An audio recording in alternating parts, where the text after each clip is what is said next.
Parade grounds లో TRS బహిరంగ సభను లైవ్ లో చూద్దాం.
ఒక్క నిమిషం విజయ్ బాబాసి కళాకారుల వేదిక బ్యాక్ సైడ్ బారికేడింగ్ ఎరగొట్టి ముందుకు వచ్చినట్టున్నారు. దయచేసి రావద్దండి, పోలీసులకు సహకరించాలి. కేసీఆర్ గారు సరిగ్గా ఇంకొక నిమిషంలో ఇక్కడికి చేరుకుంటా ఉన్నారు, సభాస్థలికి చేరుకుంటా ఉన్నారు. 15 సంవత్సరాల విముక్తి పోరాటంలో విజయం సాధించి విజయోత్సవ సభ జరుపుకుంటున్నటువంటి ఇంటి పనులకు ఇచ్చేసినటువంటి లక్షలాది మంది ఇక్కడ ఉంటున్నటువంటి సందర్భంలో ఎట్టి పరిస్థితుల్లో కూడా చిన్న అవాంఛనీయం కూడా జరగదు. కాబట్టి దయచేసి సహకరించాలని విజ్ఞప్తి చేస్తా ఉన్నాం. బోనం ఎత్తుకొని వచ్చినటువంటి హైదరాబాద్ ఆడపడుచులకి ఎడమ చేయి మీద అవకాశం ఉన్నది, అక్కడ ఖాళీ స్థలం ఉన్నది, వారికి పోలీసులు అక్కడికి పంపించాల్సిందిగా విజ్ఞప్తి చేస్తా ఉన్నాం. అదేవిధంగా వాలంటీర్లు వారికి సహకరించాల్సిందిగా విజ్ఞప్తి చేస్తా ఉన్నాం.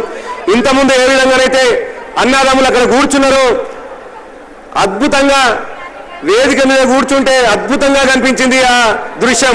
అదే విధంగా కూర్చొని కేసీఆర్ గారికి మరి మనం ఎంత సుశిక్షితులమైనటువంటి కార్యకర్తలమో మరొకసారి రుజువు చేసే పద్ధతిలో మన ప్రవర్తన ఉండాల్సిందిగా మీ అందరికీ విజ్ఞప్తి చేస్తా ఉన్నాం. కేసీఆర్ గారు సభాస్థలికి ఆల్మోస్ట్ చేరుకున్నారు. దయచేసి జరిగేటువంటి గంటన్నర ఈ సభలో సుశిక్షితులుగా ఉండాల్సిందిగా, మహిళలు పెద్ద ఎత్తున కదిలి వచ్చారు కాబట్టి వారందరికీ కూడా అవకాశం కల్పించాల్సిందిగా విజ్ఞప్తి చేస్తా ఉన్నాం.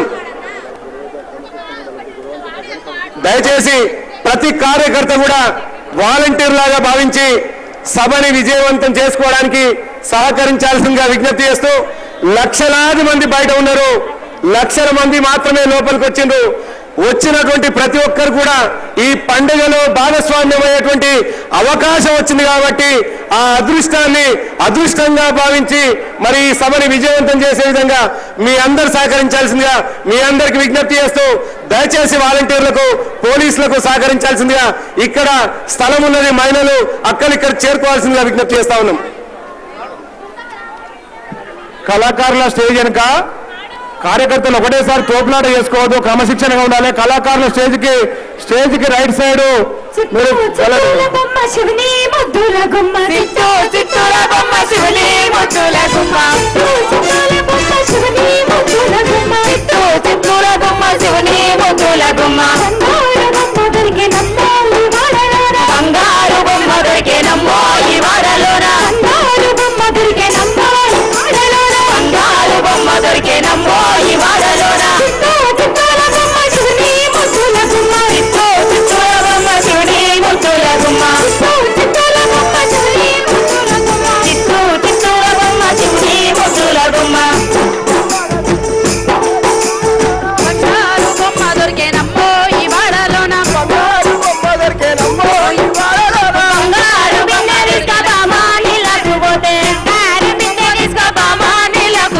బంగారు